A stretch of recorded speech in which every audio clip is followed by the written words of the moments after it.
I'm just like, I don't know, tired and wired and making up as I go. Like, that is real life shit. I just am pulling it from the Rolodex, right?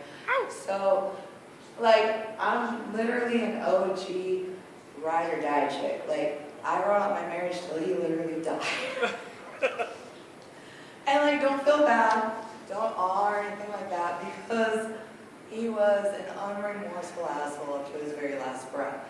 So, I always look for the good out of the bad in things, and that being said, I'm a free agent, and I didn't know what I was doing with online dating because I was with him for over 23 years. Oh, yeah. Yeah, but I learned as I go. I'm officially retired from being married, okay?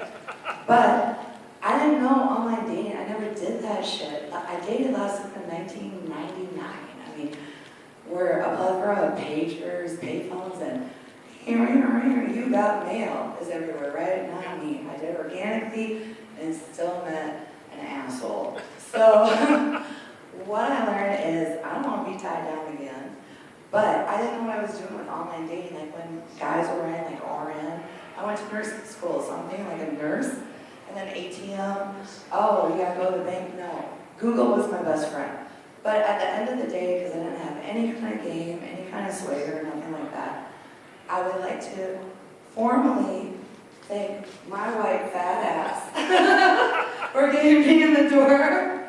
And let's just say I really love chocolate, like all kinds, okay? Like milk chocolate, dark chocolate, hot cocoa, Swiss chocolate, cacao nib, molten lava chocolate cake, sometimes Rolos, you know, but it's a beautiful thing. Like, I was only with my late husband, right? He never did doggy with me, so I didn't know any better, right? And so here's the thing, is like, as a widow, I think I got the best part of life at the end of it instead of the beginning, because I think it would suck if you had the best sex ever in your life and the person died. It's not like you can go back to that ex and like just hit it and quit it. No, they're dead. So you go out there and you're like, yeah, it was good, but it's not as good as this. Me, on the other hand, I didn't know better. I was like super religious, super, oh, I have a hard time remembering this word. Oh, conservative. I'm an all-nothing girl, so look where I'm now. So anyway, yeah, it's like one of those things where I don't watch porn, nothing. So when he's like, oh, my knees hurt, because he's 15 years older, my knees hurt, so he didn't want to do doggy. The first guy that stood at the edge of the bed and did doggy, I'm like, motherfucker. But the best thing, the phrase, you know, have you heard, you know, ignorance is bliss, right? So I didn't know what I was missing out on. I had no idea. You know, I think the first year and a half of being with guys was like, every time I'm sitting there going like, no one's ever done this to me before, no one's ever done this to you.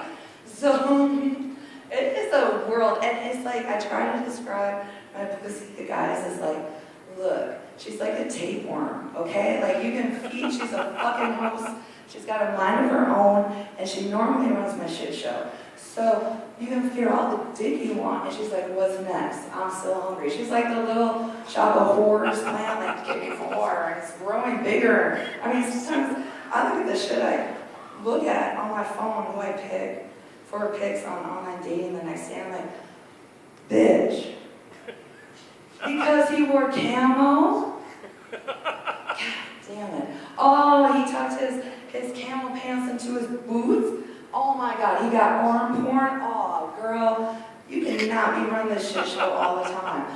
You know, and like, guys are like, do you squirt? Do you squirt? I'm like, why are you guys asking this stuff? Because no, I didn't squirt for 23 years almost, but I do now. It's amazing. I just did a post not too long ago where I'm like, after this waterlogged session, now I totally understand what the phrase means by draining the swamp. It was amazing, okay? Amazing. But I remember this one guy I was with, right?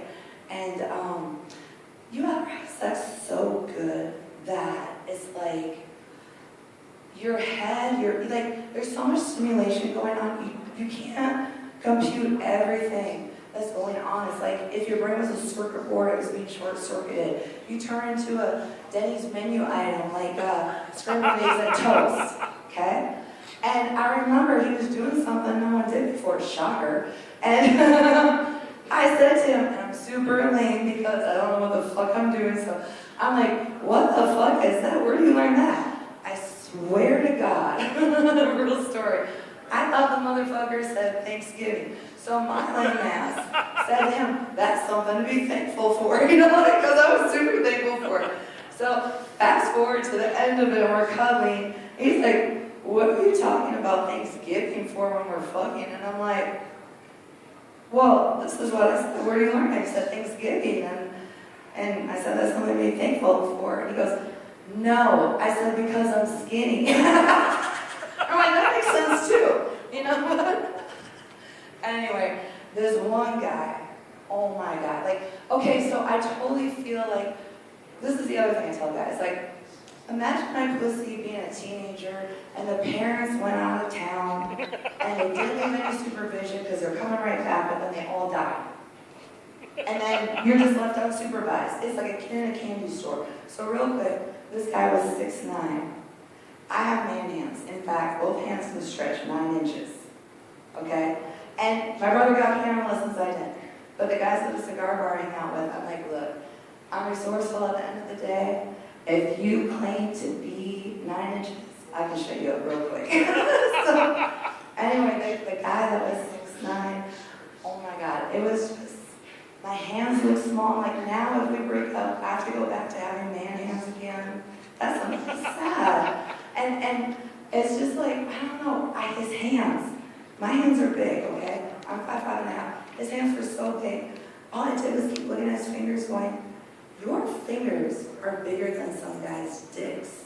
It blew my mind. I couldn't stop looking at his hands, so I said to him, you ever get a ticket for indecent exposure? Because you got weapons of mass destruction on that of your hand. Anyway, Sharon G, thank you very much for letting me come back to St. Paul at camp and do this all over again. Appreciate you so much, everyone. Oh, and I forgot my tagline at the end. You all can suck my dick.